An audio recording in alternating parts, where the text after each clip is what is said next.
Greetings, welcome back to Pinkoddbird. Well friends, today we are here to carry on with the next little flip through of our Oddtober daily prompts. I'm going to be flipping through prompts 15 through 24 in today's video. If you guys are following along with the prompts, I hope you all are enjoying it, having fun, getting really creative with what you're doing. Don't forget to follow the hashtag #TheOddtober24 if you want to see what everybody else is up to, and including your own work as well if you use the hashtag. So that hashtag is there and available if you want to check out what everybody has been working on so far this October.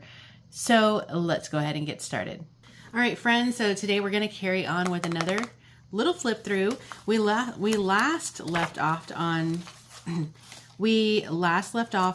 prompt number 14. So today I'm going to be going through 15 through 24. So prompt number 15 is: these food packets are strange. They almost look like spell or potion labels. I sure hope this magical food takes away my hunger. And then on the right hand side here, I've just done like a little faux little nutrition facts, which is kind of fun.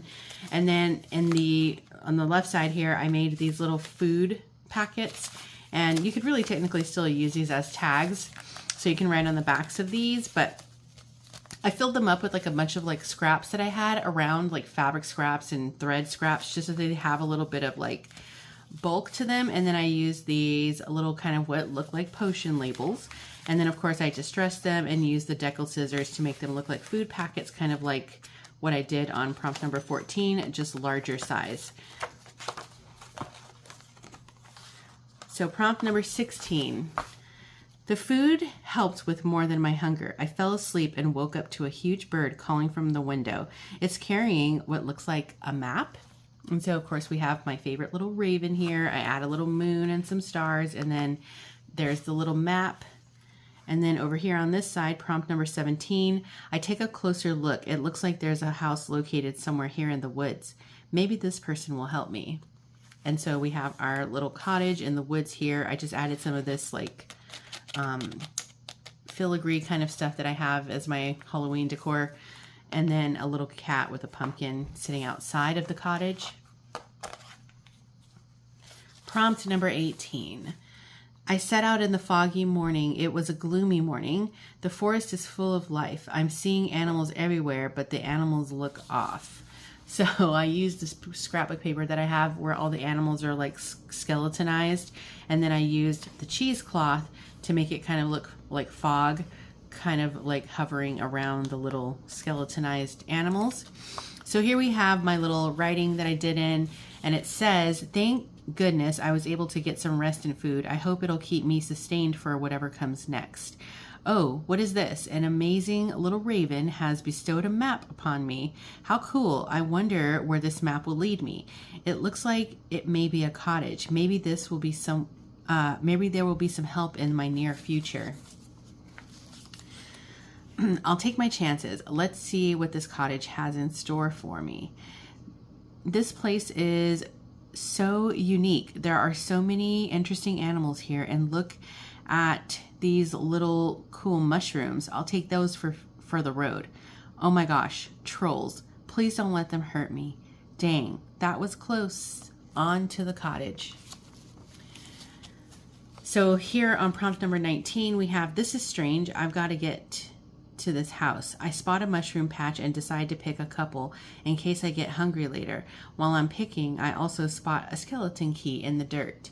So for the mushrooms, I used Priscilla at Release the Crafton's tutorial on how to make these mushrooms. If you guys are interested in how I did this, you can check out the description box below. I will link Priscilla's video with the full tutorial on how to make these, and I think they turned out so cute in Halloween theme, little mushrooms. And then of course I just like hand cut out like a little skeleton key and kind of buried that behind the mushrooms. And I thought this page was perfect because it's on the green foiled paper. It's kind of like grass. Prompt number 20. I've been walking for ages. According to the map, just up ahead is a troll bridge.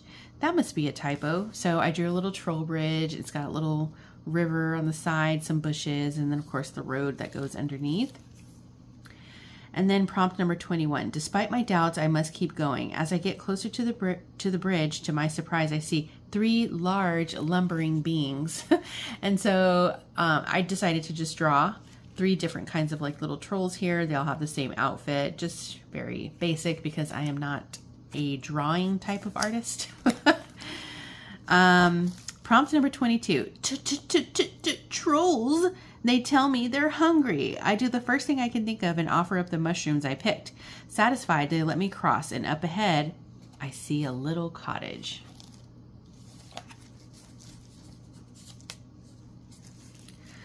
Number 23, as I approach the cottage, a namesake on the door. It's my same last name. I knock on the door and wait for the answer. So I did a little nameplate there that says Rivas. Prompt number 24. The door opens and I step inside. Everything in this cottage looks like it belongs to a witch. So this was the perfect page for me in my little book.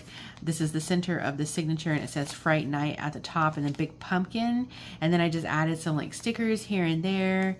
Of course, we have to have a black cat. And then I did a little broom out of the pipe cleaner, which I thought turned out really, really cute. So those are the prompts that I have up to prompt number 24. So much fun. I think it's really kind of cool to be able to just kind of mix in like drawing some stuff, maybe printing some stuff, putting pieces together that you have in your scraps. I hope you guys are, using all these different kinds of methods and just getting really creative with what you're doing because it's so much fun doing it that way. I will be back one more time with this book. And of course, we will have our final, 7 prompts left after this.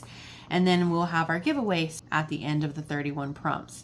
So make sure you're using the hashtags up to this point. And then I will give you guys another hashtag on the next and final video where I show the last 7 prompts in my book that you can use if you have completed all 31 prompts. That's how we're going to be able to know that you're going to be entered into the giveaway. So if you've created all 31 prompts, on the next video, I will give you a special hashtag to use so that way we can easily find you and say, okay, yes, all 31 prompts are here. Let's enter this person into the giveaway. All right. In the meantime, I'm working on a giant Halloween book that'll be coming soon. So stay tuned for that. And I think that is going to wrap it up for me for now. Be sure to stay tuned because you never know what direction this odd flock of ours is heading into. And until next time, toodaloo.